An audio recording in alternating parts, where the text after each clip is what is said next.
తెలంగాణలో ఎన్నికల వాతావరణం వేడెక్కింది. పార్టీలు తమ ప్రచార కార్యక్రమాలతో హోరెత్తిస్తున్నాయి. కేంద్రంలో అధికారంలో ఉన్న బీజేపీతో పాటు తెలంగాణ అధికార కాంగ్రెస్ పార్టీ కూడా తమ ప్రచారంలో స్పీడ్ పెంచింది. ఎన్నికల సమీపిస్తున్న తరుణంలో అగ్రనేతలతో కమలం హస్తం పార్టీ ఎన్నికల ప్రచార కార్యక్రమాల్లో జోరు పెంచాయి.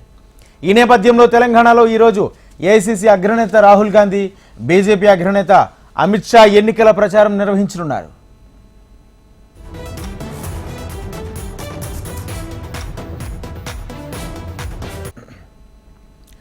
తెలంగాణలో ఇప్పటికీ అసెంబ్లీ ఎన్నికల్లో బోనీ కొట్టి మంచి ఊపి మీద ఉన్న కాంగ్రెస్ పార్లమెంట్ ఎన్నికలపై దృష్టి పెట్టింది.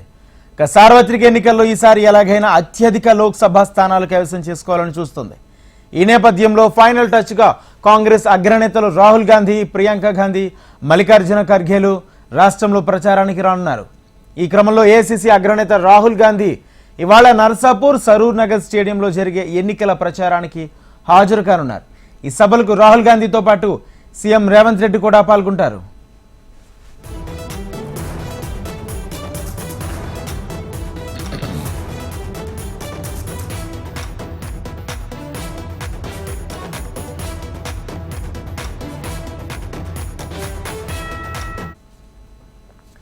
Priyanka Gandhi, Mallikarjuna Kharge, CM Revanth Reddy schedule, PCC schedule విడుదల చేసింది. రేపు మధ్యాహ్నం 12 గంటలకు ఏఐసీసీ అధ్యక్షుడు మల్లికార్జున ఖర్గే హైదరాబాద్లో మీడియాతో మాట్లాడతారు. సాయంత్రం 4 గంటలకు నకరికల్లో జరిగే జనజాతర సభలో ఖర్గే పాల్గొంటారు. ఈ నెల 11న ఏఐసీసీ అగ్రనేత ప్రియాంక గాంధీ తెలంగాణకు రానున్నారు. ఉదయం 11 గంటలకు కామారెడ్డి, మధ్యాహ్నం 1 గంటకు తాండూల్లో ఎన్నికల సభల్లో పాల్గొంటారు.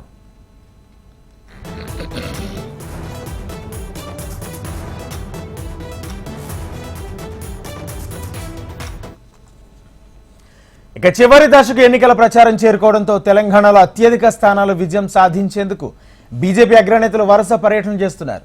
నిన్నటి వరకు ప్రధాని మోడీ తెలంగాణలో పర్యటించి వెళ్లారు. రేపు కూడా తెలంగాణలో ప్రధాని మోడీ పర్యటిస్తారు. నారాయణపేటలో పాటు ఎల్బీ నగర్లో బీజేపీ నిర్వహించే బహిరంగ సభలో ప్రధాని మోడీ పాల్గొంటారు. ఇవాళ భువనగిరిలో బీజేపీ ఎంపీ అభ్యర్థి బోరా నరసేగౌడ్కు మద్దతుగా నిర్వహించే బహిరంగ సభలో అమిత్ షా పాల్గొంటారు. ఎల్లుండి మరోసారి అమిత్ షా తెలంగాణకు రానున్నారు. వికారాబాద్, వనపర్తి బహిరంగ సభల్లో ఆయన పాల్గొని ప్రసంగిస్తారు. ఈ క్రమంలో బీజేపీ నేతలు, కార్యకర్తలు ఫుల్ జోష్ మీద ఉన్నారు. రానున్న 3 రోజులు అగ్రనేతలు తెలంగాణలో పర్యటిస్తుండడంపై ఆయా పార్టీ శ్రేణుల్లో నూతన ఉత్తేజం కనిపిస్తుంది. మే 11 సాయంత్రం 5 గంటలకు ఎన్నికల ప్రచారం ముగియనుంది.